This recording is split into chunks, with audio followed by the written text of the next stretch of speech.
Women who had previously controlled most of the average family's food preparation now entered the workforce in significant numbers, and the processed food industry began to capitalize on our need for fast, convenient food.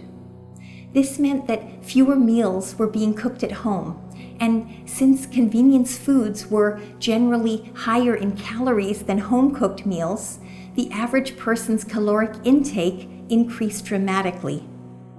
Academics studying the intersection of food and health, like Michael Pollan, have written extensively about the implications of this cultural shift on the way we eat today. To the extent we outsource our food, first, we eat less healthy food, more salt, fat, and sugar, but we also eat more food because processed food is often designed as snack food and marketed to us as a way to eat continually through the day. The changes in the way we as a society ate led to the emergence of obesity as a recognized chronic disease with well-defined health consequences.